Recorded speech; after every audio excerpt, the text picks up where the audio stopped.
Now in this clip, I want to add one more graphic element to the label art here, just to make it a little bit more interesting. But I want to show you a different way of accessing the label art. In previous clips, you saw where I went into the window menu and opened up the 3D panel and then went directly to the label material.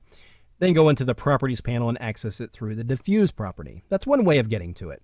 A quick way is right here in the layers panel itself. If you see on my 3D layer, just below that, we've got the diffuse textures listed, both cap material and label material.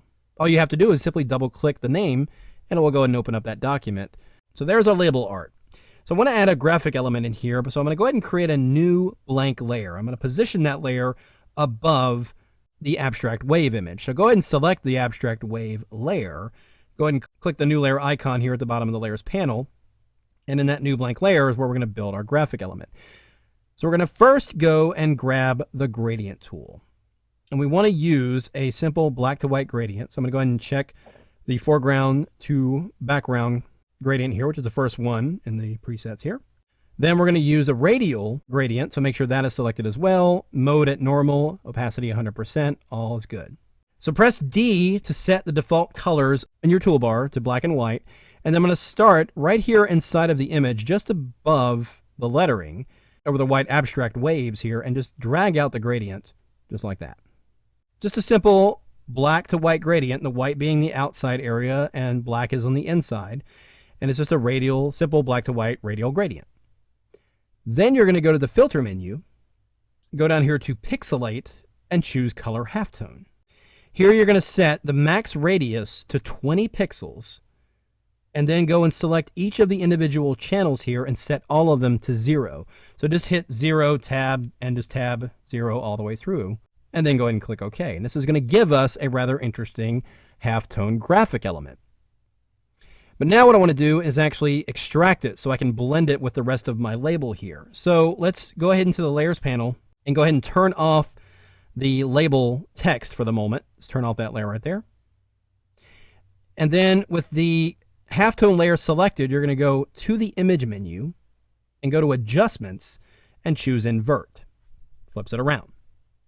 Now I want to make a selection so that I can extract these elements. And we're going to do that using a luminance based selection. Since the image is only black and white, it's going to make it very easy. So go ahead and open up your channels palette, go into the window menu and select channels. And you're going to hold down the command key, control on Windows, and click directly on the RGB thumbnail here. That loads the brightness of the image as an active selection. In this case, all the white area. So now back in our layers, I'm going to go ahead and create a new blank layer, and I'm going to turn off the original halftone layer. And now you can see our active selection based on our halftone graphic. Now I'm going to go ahead and fill this selection with white. So just go ahead and press Shift Delete or Shift Backspace. Choose white in the contents here, normal 100%, and then there we go. Then we're going to change the blend mode of this layer from normal to overlay.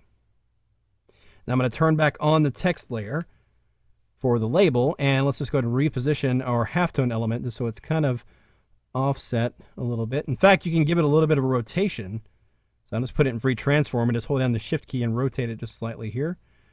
And that gives it an interesting kind of diagonal look to it. So I'm going to position that one right here, but I'm also going to make a duplicate. I'm going to hold down Option and then just click and drag to create a duplicate layer. You can also just go into your layers panel and simply press Command or Control J, makes a duplicate layer. Let's just drag the duplicate up.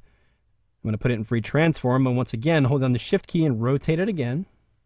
And remember that keyboard shortcut for free transform is just simply Command or Control T. So I'm going to go ahead and scale this down and just position this graphic element on the top here.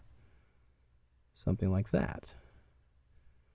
So a simple halftone graphic element, but blending it with our label art to make it a little bit more interesting. So that's it. So now I'm going to go ahead and close this document, save the changes. It will update on our soda can here. And if I open up my 3D panel once again, select current view, I can actually move around and see how the label art's looking around the can itself. It's all looking really good so far.